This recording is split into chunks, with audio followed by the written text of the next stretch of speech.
First off, thank you so much to everyone who joined my Draw This in Your Style challenge. Here are all the awesome entries I got and the artists who made them.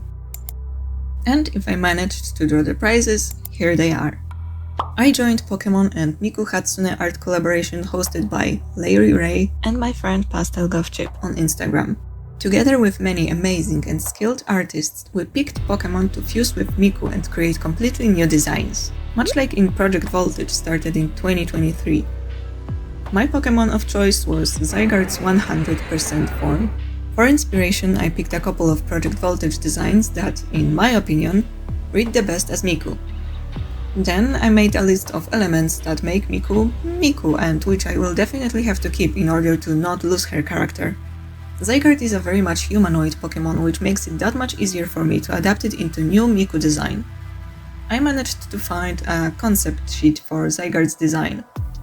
It's very interesting to see a design broken down into pieces like that, and it makes it a lot easier to understand. Even though all notes are in Japanese. Whoever put that thing on Zygarde's knees, they knew what they were doing.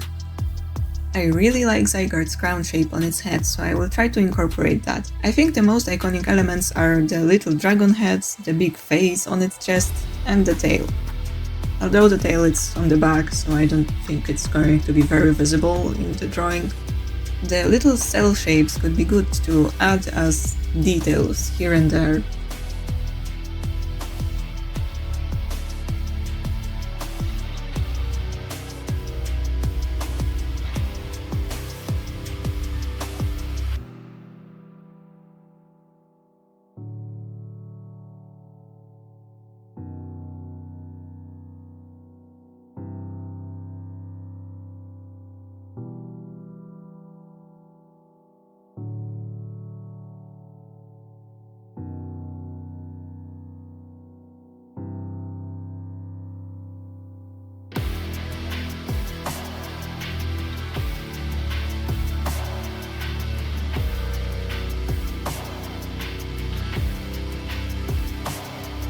I had a lot of tries with colors. The basic Miku color palette, the basic Zygarde color palette, which just made a Kijinka, a mix of both, which was a terrible idea, an attempt to swap some colors around in various ways. I settled for Miku palette. Zygarde's colors just didn't fit there well, no matter what I did. I ended up with 4 drafts and I couldn't decide which one is the best, so I asked my Instagram followers to pick for me. And this one won. Who would have thunk it that the first one was the best? Huh. With colors figured out, I redrew the reference again with some more details.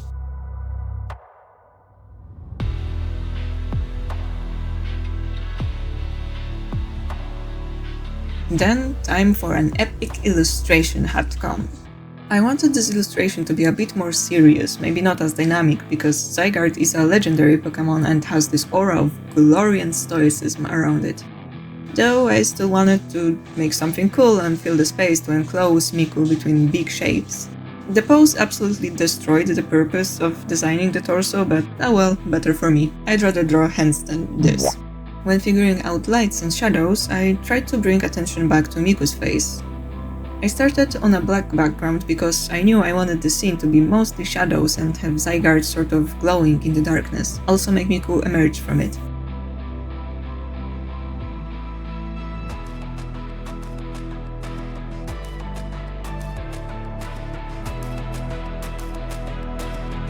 If someone asked me what my rendering process is, I would laugh and help them search for an answer.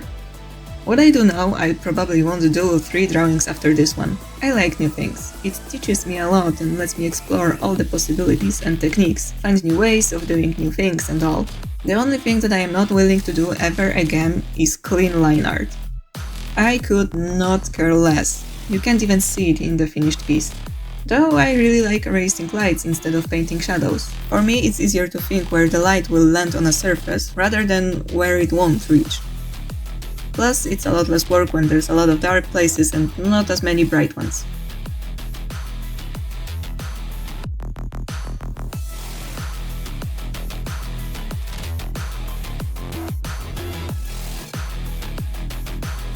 With soft lights and shadows in place, time to add occlusion shadows and highlights. They also give the drawing some additional textures, make things pop and bring everything nicely together.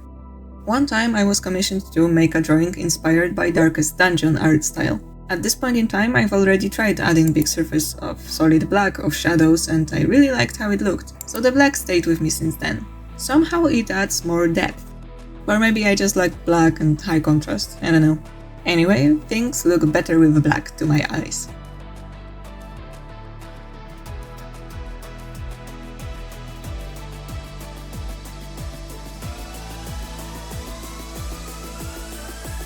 Editing a drawing after it's done is like editing a photo. It's a part of the process to me.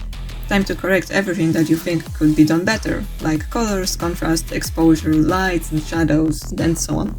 Adding effects makes the drawing just a bit more detailed, more interesting. Chromatic aberration at the edges, blurring outside so only the middle is in focus, a textured overlay or two, some particles flying around.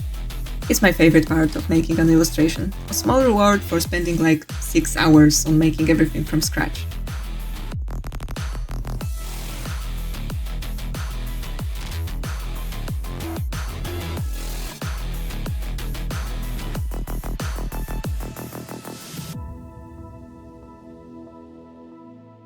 And there we have it, Miku and Zygarde being besties, hanging out, and doing whatever they are doing here. Like the best friends they are. I hope you liked seeing the process and listening to my explanation. I wonder what kind of music I picked for this. Vocaloids are copyrighted. Anyway, thank you for watching, have a cupcake for staying to the end. See you next time, bye!